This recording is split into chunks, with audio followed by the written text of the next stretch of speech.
Buenos días, apreciados y queridos hermanos y amigos.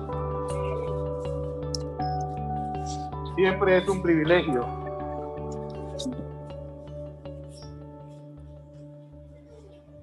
servir para la obra del Señor. ¿Cuántos creen que en esta mañana el Señor les va a hablar?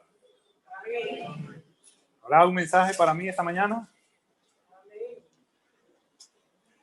El nombre que le hemos puesto a esta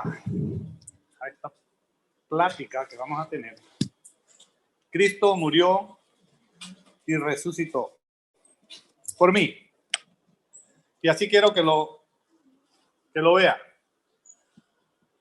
como a cada uno de nosotros. Leímos en 1 Corintios capítulo 15, versículos 3.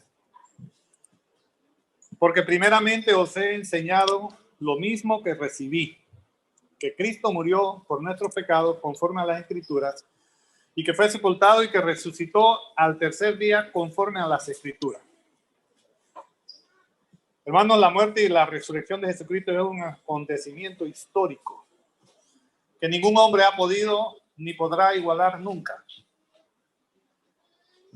Y ninguna de las religiones que hay sobre esta tierra ha podido realizar un acto como el que Jesús hizo. La tumba donde Jesús fue sepultado está vacía. Dice en la Escritura que está vacía. Hoy el mundo lo usa como un lugar turístico, como un lugar en donde van a visitar, pero meramente carnal, nada espiritual. No hay evidencia del lugar exacto, pues la Biblia solamente dice que fue una tumba y no hay un lugar exacto donde se pueda decir que fue allí con base. Sin embargo, los cristianos tenemos como evidencia la resurrección de Jesús relatada en los evangelios.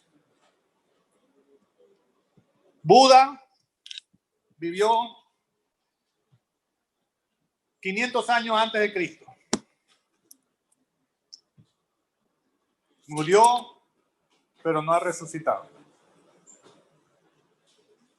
Un libro de los budistas dice que cuando Buda murió, era con la absoluta muerte, en la cual nada permanece detrás. Mahoma, creador del islamismo, murió joven, murió a los 61 años. En el año 632 después de Cristo. Mahoma tuvo un discípulo llamado Omar, que el día del sepelio de Mahoma dijo: cualquiera que diga que Mahoma está muerto, lo voy a cortar en pedazos, porque Mahoma va a resucitar. Han pasado más o menos 1400, 1500 años y todavía están esperando que resucite. Abraham, un siervo de Dios, al que se le considera el padre del judaísmo, murió hace más de 2000 años y aún no ha resucitado. Me podría pasar la mañana enumerando diferentes personajes de la historia que han fundado religiones, que han fundado sectas, pero ninguno nunca ha logrado lo que Jesús logró, lo que nuestro Rey y Salvador logró en la cruz del Calvario. Solamente el cristianismo enseña, predica y vive lo que su fundador hizo: resucitó. La resurrección de los muertos es una doctrina básica del cristianismo. Si alguien no cree que Cristo resucitó, no puede ser salvo, dice la Escritura. Cristo resucitó de entre los muertos al tercer día. Ahora, si Cristo no hubiese resucitado, el cristianismo no tendría ningún sentido. Si Cristo se hubiera quedado muerto, entonces hubiese sido un simple mortal un maestro de moral. El mensaje que el apóstol Pablo nos da en 1 Corintios 15 se basa en la resurrección y todas lo que implica. La doctrina de la resurrección era un tema controversial en Corinto. Cuando Pablo escribió esta carta en 55 por ahí después de Cristo, no era una doctrina claramente definida, pero sí era una doctrina claramente predicada. Y encontramos a través de la Biblia un montón de pasajes y hechos que así lo revelan. Por ejemplo, en Hechos 2, 24, 36, vemos que Pedro en Pentecostés proclamó la resurrección de Jesús. Hechos 17, versículo 18. Vemos al apóstol Pablo incluyendo la resurrección de Cristo Jesús como parte fundamental del Evangelio. Es por eso que cuando compartimos el Evangelio, anunciamos la resurrección de Cristo Jesús. Si no lo hacemos, entonces creamos una fe vana, una fe que no tiene sustento. Cuando Pablo se convirtió camino a Damasco, conoció la realidad de la resurrección, lo que lo llevó a predicar de inmediato en las sinagogas locales que Cristo era el Hijo de Dios. Lo encontramos en Hechos 9:20. En el libro de los Hechos también vemos que después de su conversión, Pablo mismo recibió y traspasó a otros la doctrina de la resurrección. Lo encontramos en Hechos 9, 22, lo menciona, 28 lo menciona. Hechos capítulo 13, versos 30 al 37 lo menciona. Hechos 17:30 también habla de que el apóstol Pablo predicó sin miedo la resurrección de Cristo. Habla de que Pablo fue valiente al predicar la resurrección de Jesús. Pero ¿qué estaba pasando en Corinto? En ese tiempo cuando Pablo escribió esta primera carta. ¿Qué motivó a Pablo a escribir este capítulo 15? Algunos creyentes en Corinto, influenciados por la filosofía griega, empezaron a dudar de la resurrección de Cristo. Y lo encontramos en los versículos 12 y 14 de 1 Corintios 15. Es por eso que Pablo se toma su tiempo para explicarlo.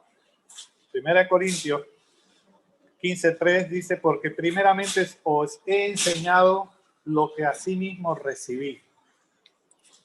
Pablo nos está diciendo que él fue enseñado directamente por Jesús. Él recibió lo que Jesús le dio camino a Damasco y lo confiesa y predica eso. Cristo murió por nuestros pecados conforme a las Escrituras. Pablo le recuerda que el mensaje que él recibió del Señor Jesucristo era el tema más importante de todos.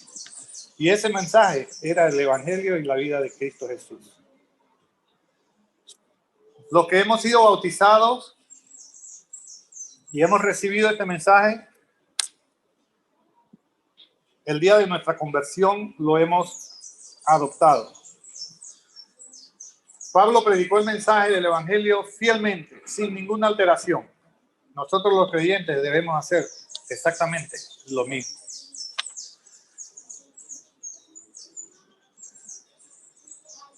Conocí a una señora, una persona que tomó la fotografía de un vehículo, último modelo del año. Me acuerdo que era una X-Trail en esos tiempos que salió la X-Trail. Bien bonita, el carrito nuevecito de paquete, cogió la foto y la pegó en la nevera. Y ella empezaba a declarar en el nombre de Jesús que ese carro iba a ser de ella.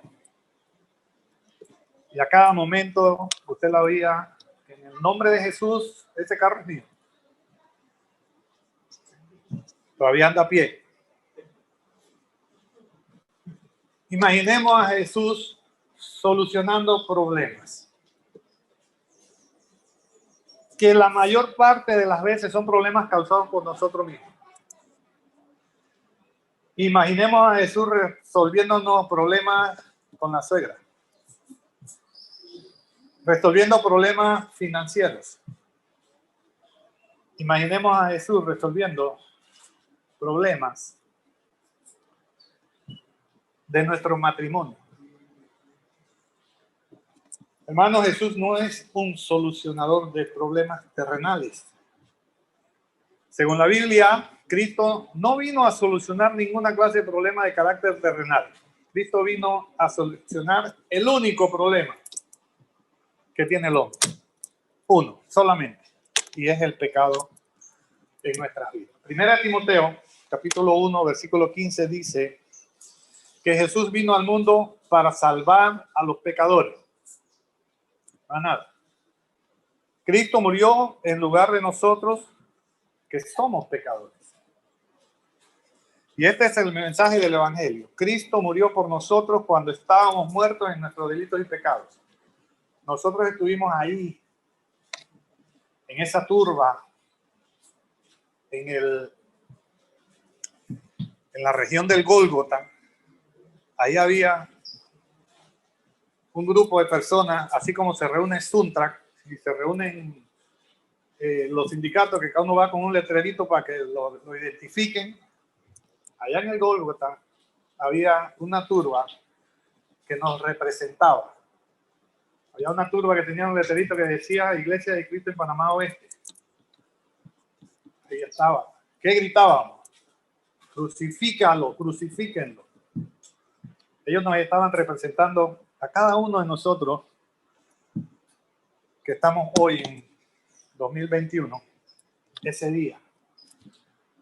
Porque Él murió por tus pecados y por los míos. Por los que cometiste y por los que cometerás. Nuestros pecados le costaron la vida a nuestro Salvador. En la cruz del Calvario, Él pagó el precio que tú y yo merecíamos pagar. Éramos nosotros los que teníamos que estar allá, no Él. Porque según las Escrituras, Él fue puro y sin mancha. No se encontró pecado alguno en Él. Por lo tanto, Él era inocente. Sin embargo, Él decidió, por el amor que nos tiene a cada uno, a ti y a mí, Él decidió salvarnos. Él, siendo justo, murió por los injustos, para llevarnos, para darnos la oportunidad a cada uno, y a ti que me escuchas, de llevarnos a Dios, a una vida eterna.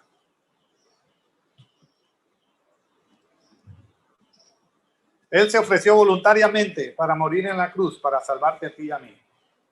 ¿Cómo podría yo despreciar un regalo tan grande? Él murió por mí cuando era yo el que debía estar ahí. Era yo el que vivía en pecado. Era yo el que traspasaba la ley. ¿Cómo podría yo volver al mundo, regresar al mundo, sabiendo que mi salvación le costó la vida a mi Salvador? Y no puede haber una humillación más grande que esta, que Dios se haga carne para morir por alguien que no lo merece. Juan 3:16, un versículo muy conocido por todos, dice que de tal manera amó Dios al mundo que ha dado a su Hijo unigénito para que todo aquel que en Él cree no se pierda, mas tenga vida eterna. Eso fue lo que Él hizo en la cruz y que nos ofrece en esta mañana. ¿O quién de nosotros se siente que merece o merecía que el Señor hiciera eso? Ninguno. Nadie merecía ni merece ser salvo por Dios, porque todos somos pecadores. Pero a Dios le plació regalarnos por gracia un don no merecido. Él le plació, con amor lo hizo, porque de tal manera amó a cada uno de nosotros que Él dio a su Hijo. Sí fue una decisión de Él. Dios así lo quiso. Dios quiso que Cristo sea molido y destrozado por tus pecados y los míos. El castigo que tú y yo merecíamos fue cargado en él. Dios quiso que la justicia perfecta de Cristo se atribuyera a todos nosotros. Dios quiso que el castigo eterno que merecíamos, Él lo llevara, Él lo tomara como suyo en la cruz del Calvario con su muerte.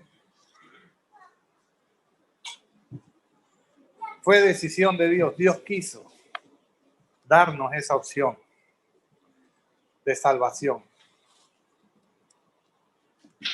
Pero esto es un regalo, hermano. Y usted lo recibe si usted desea. La mesa está servida. Y se me fue la mesa está servida. Usted puede decidir si lo toma o lo deja.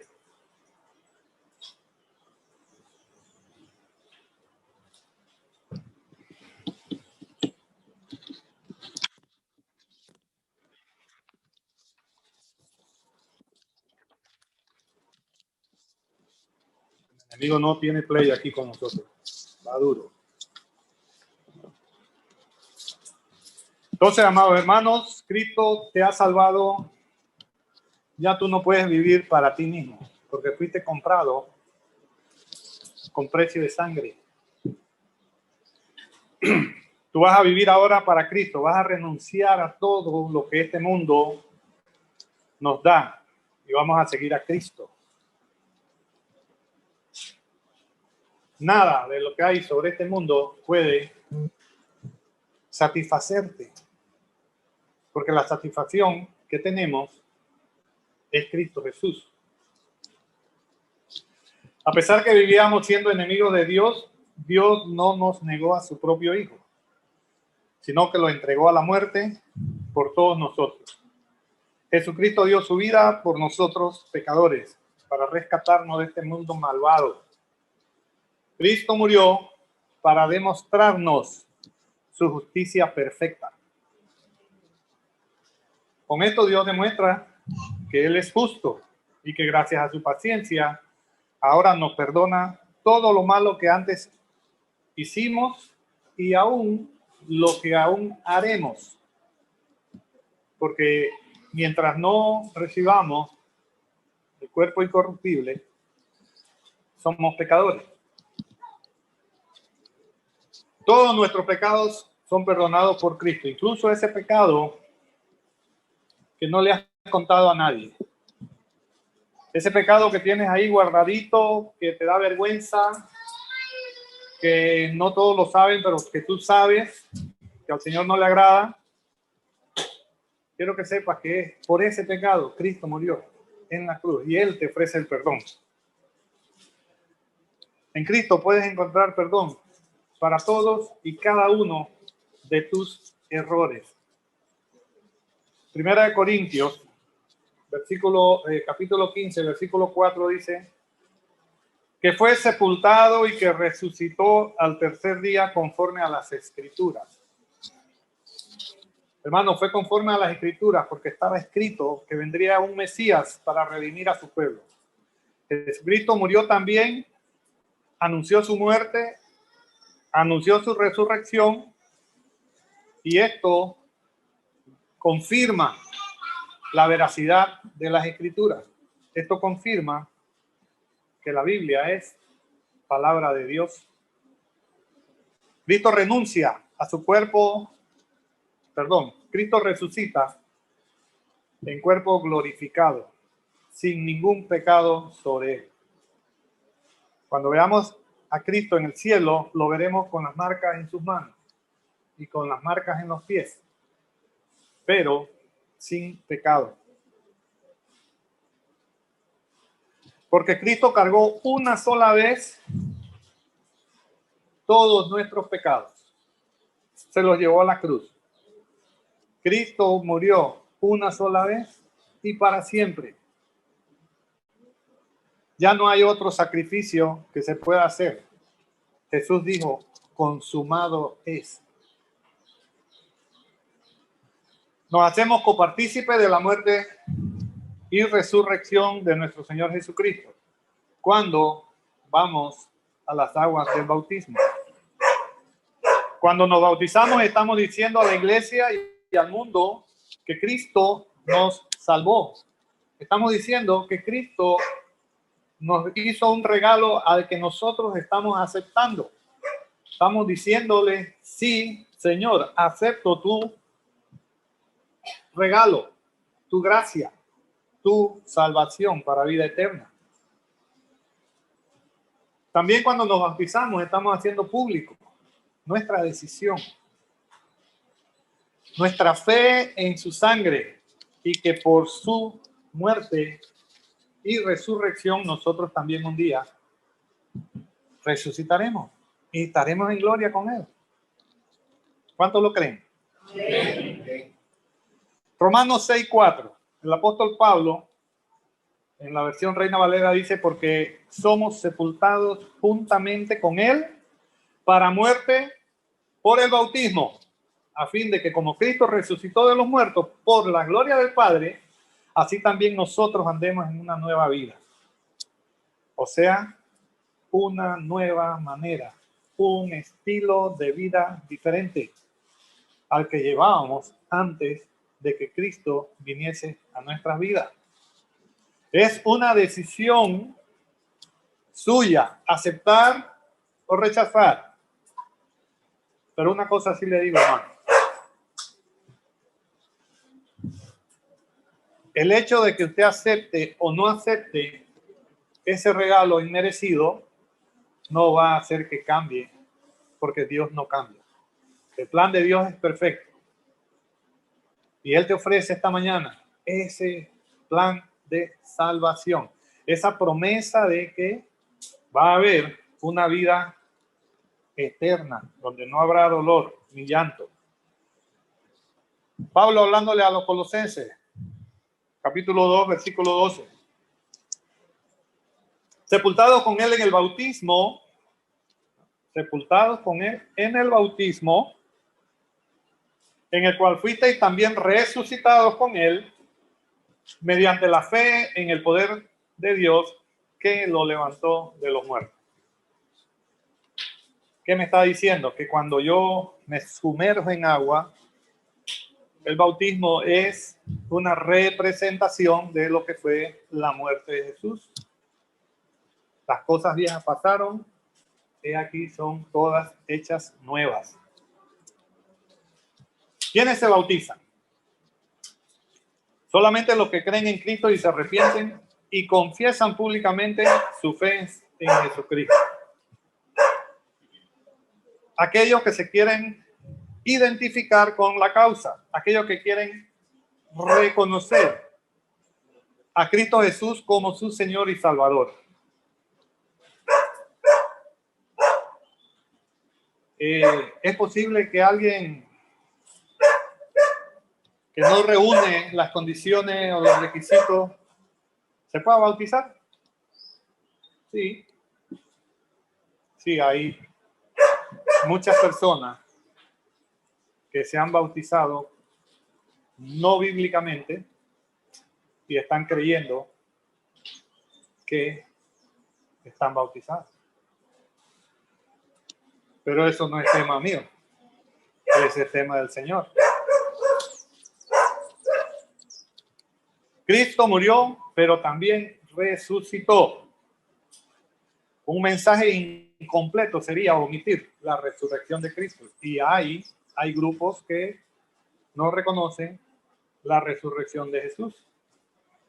Un falso evangelio no solamente es aquel que añade algo que no está en la Escritura, pero también es falso aquel ministerio que le quita o le pone algo a lo que no está escrito.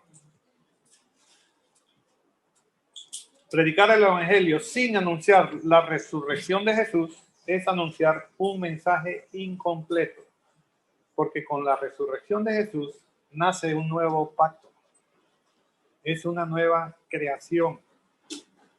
es una nueva oportunidad, porque antes por la ley éramos condenados porque la ley misma nos condenaba. Pero con la muerte y resurrección de Jesús, un nuevo pacto hay. Hay una nueva promesa.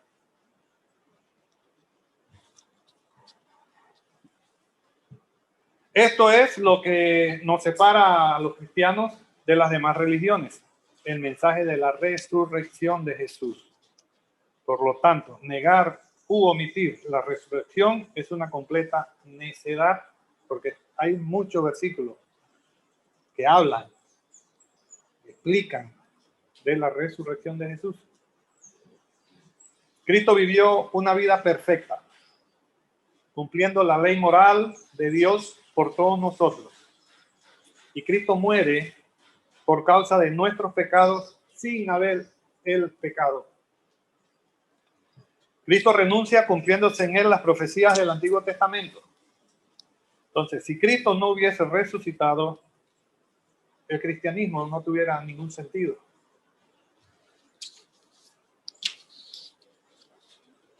Si Jesús no resucitó de los muertos, la fe cristiana no tiene ningún valor. Si vamos a la Escritura, vemos que los apóstoles anunciaron el Evangelio sin omitir la resurrección de Jesús. Hechos 3:15 dice, y mandasteis al autor de la vida.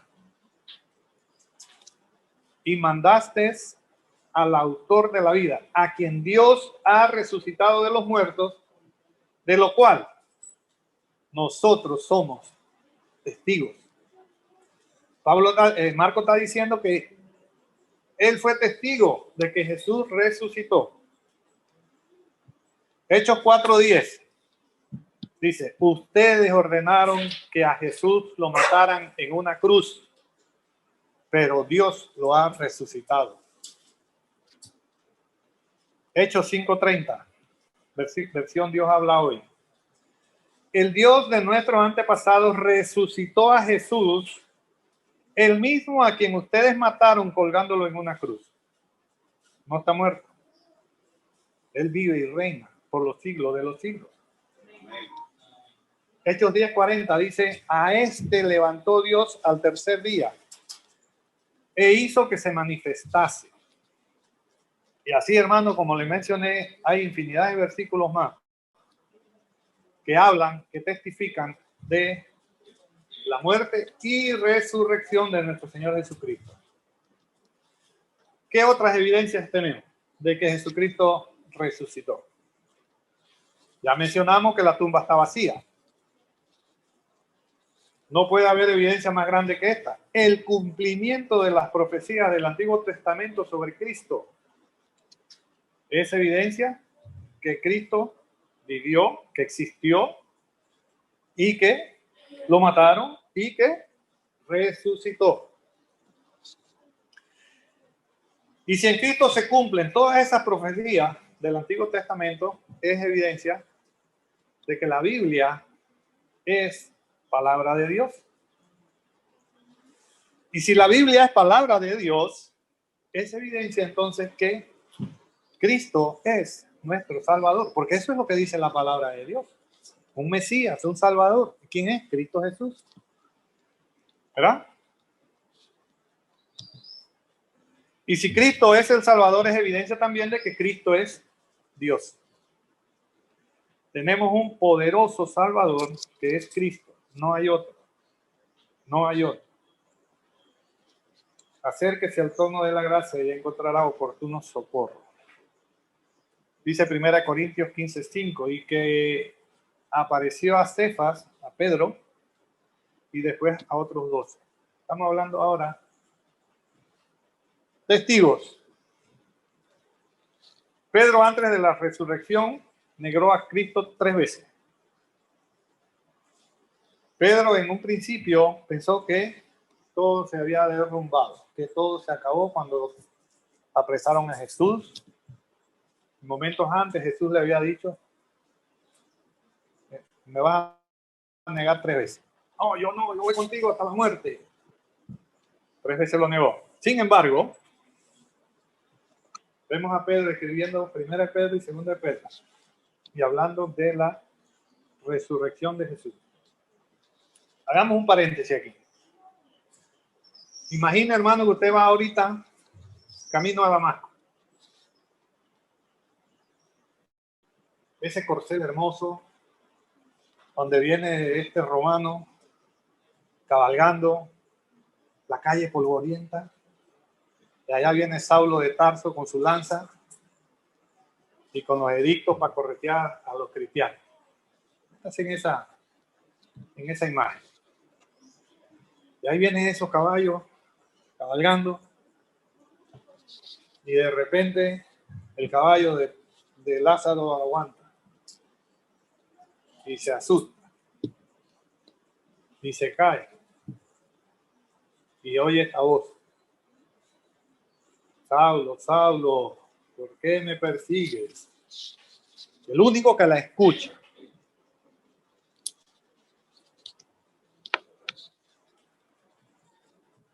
¿Quién eres, Señor?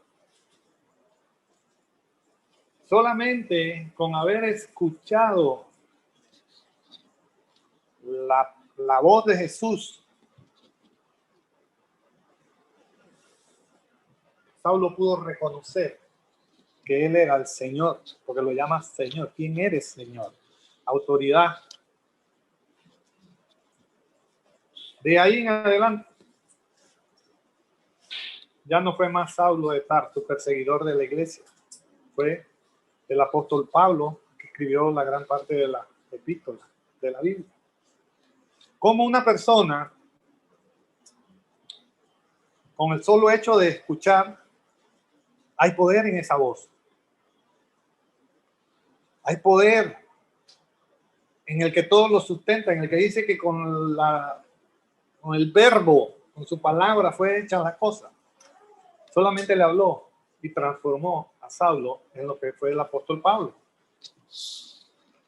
Si él pudo haber hecho eso, él sigue siendo el mismo Dios hoy.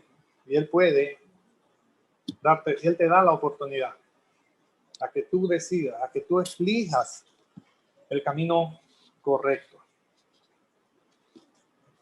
1 Corintios 15:6 dice: después apareció a más de 500 hermanos, de los cuales muchos viven aún y otros ya duermen.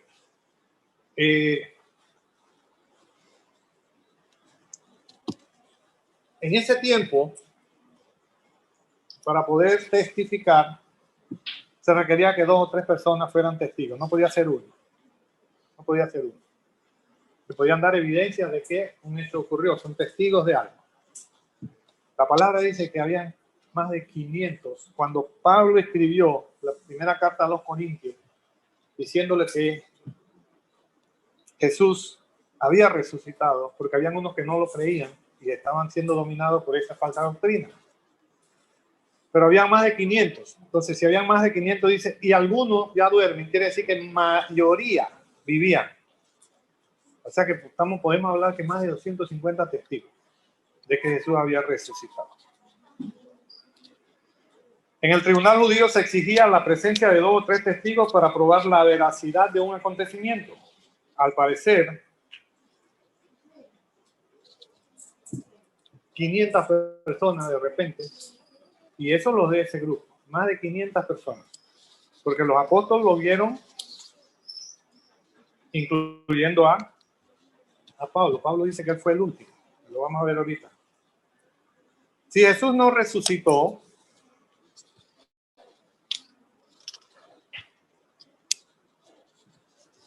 entonces nuestra fe no tiene ningún valor.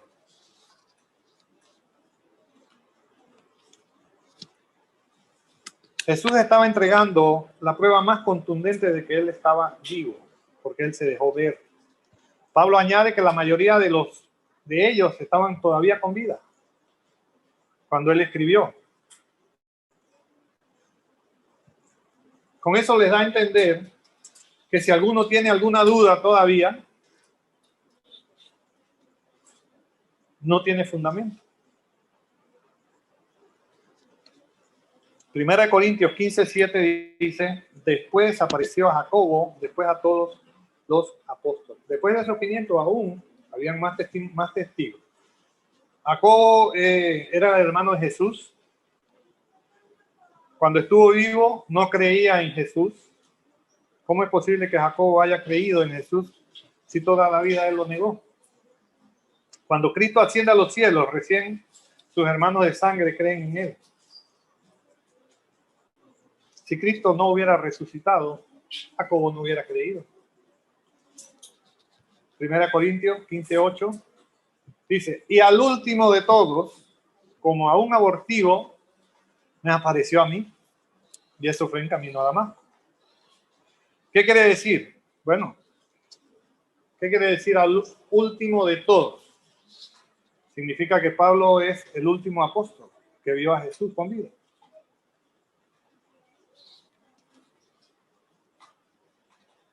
El último que lo vio resucitado. El apóstol Pablo por humildad no dice así, pero nosotros sí lo podemos decir porque tenemos todo el compendio, tenemos toda la fotografía. Y él fue el último de los apóstoles en ver la resurrección de Jesús. Y lo que les comenté camino a Damasco, la conversión de Saulo en Pablo, es el argumento más poderoso que tenemos. Porque él fue el elegido por Dios para escribir la mayor parte de la Biblia. Pablo no había visto la tumba vacía, ni estuvo con los primeros seguidores de Jesús. Pablo había sido uno de los perseguidores de la iglesia más temido por los cristianos, porque él venía a apresar para que mataran a todo el que hablara o anduviera con Jesús, a todo aquel que predicara el evangelio de la nueva vida. Entonces, ahora tú vienes a hablarme de Cristo Jesús y tú eras el que me mataba a la gente por eso. Y una vez él tuvo su encuentro con Jesús, cambió radicalmente. Iba hacia el norte, correteando a los cristianos, se tocó en Damasco con Cristo, ahora va al sur. Totalmente opuesto a lo que él acostumbraba a hacer, al punto que los hermanos tenían miedo. Tenían miedo porque ese era, lo conocían, tenía fama, que era malo, perseguidor de la iglesia. Sin embargo, ahora viene y quiere hablar de Jesús. Y eso le tomó tiempo. Tú y yo no hemos presenciado la resurrección junto con los apóstoles. Tú y yo no hemos visto la tumba vacía. Pero sí hemos escuchado el mensaje del evangelio que predicaron los apóstoles. Que en esta mañana el Señor nos lo recuerda. Los apóstoles sufrieron y hasta murieron por predicar la resurrección de Jesús. No es suficiente argumento para que nosotros nos convenzamos de que Cristo resucitó. Hermano, todo lo que hay en esta tierra va a pasar. Lo dice la palabra. Cielo y tierra pasarán, mas mi palabra no pasará.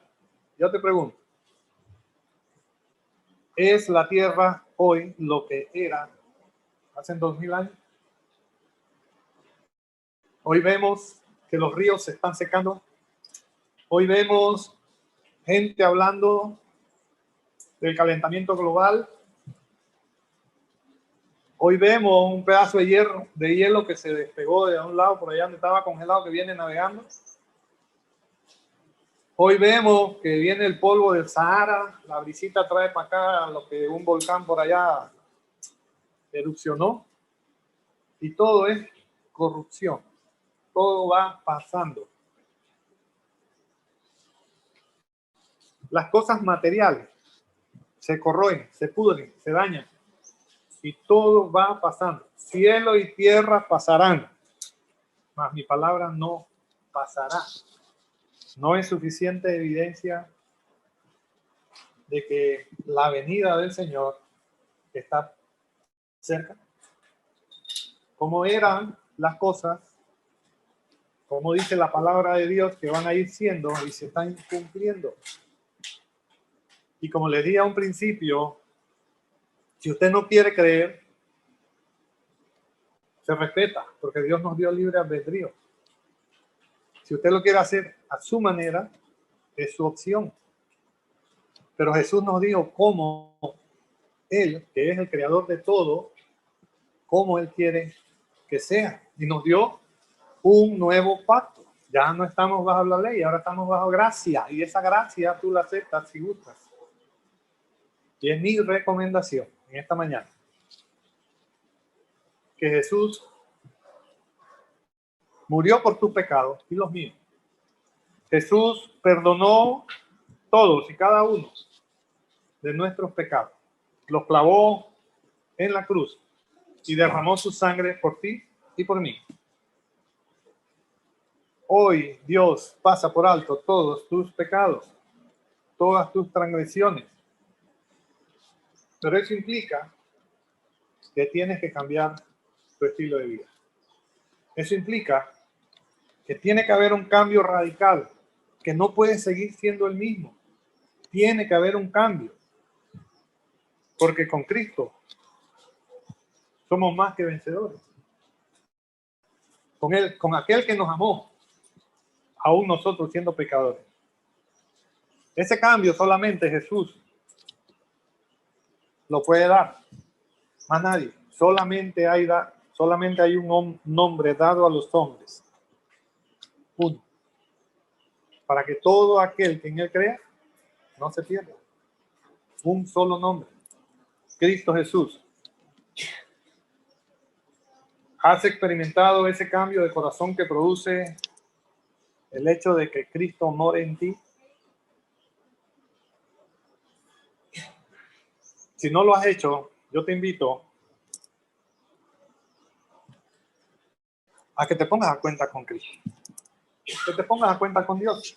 Hoy es el día de salvación. Es hoy. ¿Y por qué dice que es hoy?